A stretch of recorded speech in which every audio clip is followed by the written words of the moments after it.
Կրկնության շնորհակալություն, որ ընդունեցիք մեր հրավերը, բավականին երկար ժամանակ չեք եղել մեր տաղավարում եւ շատ թեմաներ են առանձնացել եւ սկսենք երևի Անդրանիկ Քոչարյանի լկտի անդաստիրակ պահվածքից 3 ԱԺ-ում, երբ որ նա կոպտեց լրագրողին եւ ինչ էր այդ պահվածքը նշանակում, ինչպես կմեկնաբանեք։ Մեկնաբանությունս հետևյալն է, հոկտեմբերի 27-ի շահառուներից մեկը, մարտով Հայաստանի Հանրապետության դեմ է աշխատել, երկար տարիներ իր ամբողջ կարիերան կարելի ասել Հայաստանի Հանրապետության դեմ է կազմակերպված եղել, հերթական անգամ ցույց տվեց, որ հարգանք չունի Հայաստանի Հանրապետության քաղաքացիների նկատմամբ, ինքը որևէ տարրական ցանկություն անգամ չունի ձևացնելու, որ Հայաստանի Հանրապետության քաղաքացին այս կամ այն մասնագիտական աշխատանքն իրականացնելու ժամանակ կարող է լինել անվտանգ կամ երաշխավորված։ Վաղկոտ, որը անվանարկում էր մեր գերիներին, հիշում եք, չէ, ասում էր, թող չխոսեին, գերի չընկնեին, թող մորթվեին, գերի չընկնեին, այս այլընտրանքներն առաջարկող Անդրանիկ Քոչարյանը, մարդ, ով մինչև այս պահը ջանում է հանուն թուրքերի եւ ադրբեջանցիների կեղծել քարոզյա հաղթական պատերազմը, վերածելով այն իբր թե պարտված պատերազմի։ Իր ամբողջ պարտականությունների շրջանակը սա է։ Ես շատ եմ ցավում, որ հերթական անգամ կին լրագրողը թիրախավորվել է ՔՊ-ական ուսապարկ այս անգամ Անդրանիկ Քոչարյանի կողմից։ Շատ ցավում եմ, որ չկա նույնիսկ այն սոլիդարության շրջանակը, որը թվում էր թե պիտի անպայման լինի գոնե թե կին լրագրողի նկատմամբ այս ոտնձգության, այս արհամարանքի, այս արժանապատվությունը նվաստացնելու կատարված փորձի դիմաց։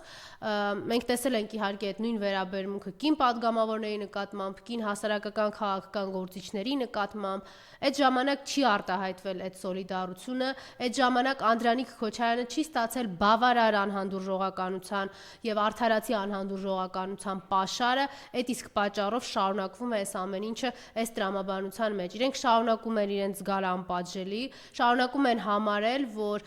Հայաստանի քաղաքացիների արժանապատվությունը նվաստացնելու ճանապարհն է իրենց իշխանության պահպանության ճանապարհը։ Իրենք հիանալի գիտեն, որ Հայաստանի քաղաքացիների կամքի կամ արտահայտության հետ որևէ ընդհանուր կապ չունեն, դրա համար որքան ավելի ագրեսիվ լինեն, այնքան կարծում են ավելի մեծ է շանսեր իրենց աթոռի պահպանության համար։ Ես կարծում եմ, որ պետականության վերականգնումից հետո բոլոր այս դեպքերը եւս պիտի ունենան իրենց իրավական գնահատականը, պիտի ստանան այդ իրավական գնահատականը։ Միգուցե այսօր ուտոպիայի ժանրից է երազել, որ Հայաստանի Հանրապետությունում այս պահի դրությամբ այս նիկոլական զավթված պետության շրջանակներում կարող է լինել օրինակ մարդու իրավունքների պաշտպանող արձագանքեր այս գործողություններին Անդրանիկ Քոչարյանի, կարող էին լինել իրավապահ մարմիններ, ովքեր կարձագանք էին այս իրականությանը, որովհետև իրականում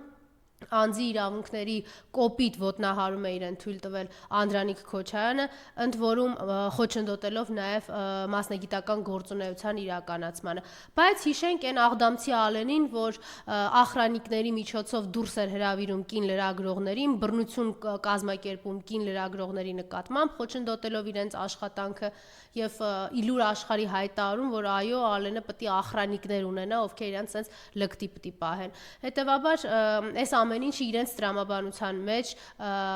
իրենց ճշմարտությունը ապահովում է, որովհետև այդպես են եկել աթոռների, եկել են ատելությամբ, եկել են դագաղներով, եկել են մարդկանց արժանապատվությունը նվաստացնելով, ոտնձգելով մարդկանց արժանապատվությունը եւ այդպես էլ շարունակում են, որքան էլ իրենք փորձում էին 18-ին թավիշի կամ չգիտեմ ինչի ետևում թաքնվել։ Հիմա ուղղակի ինչու է այս ամեն ինչ այսքան անհանդուրժելի դարձել Հայաստանի քաղաքացիների համար, որովհետև արդեն լայնամասշտաբ տեսանելիություն է կարողանում ապահովել։ Իրենք էլ չեն ցանկանում, չեն կարողանում թաքցնել են մեթոդները, որով եկել են իշխանության եւ որով պահում են այդ իշխանությունը։ Հայաստանի քաղաքացու կյանքն ու արժանապատվությունը ոչ Նիկոլի, ոչ էլ իր հանցավոր խմբակից որևէ մեկի եւ այդ ներկայացուցիչներից որևէ մեկի համար արժեք ընդհանրապես չունի։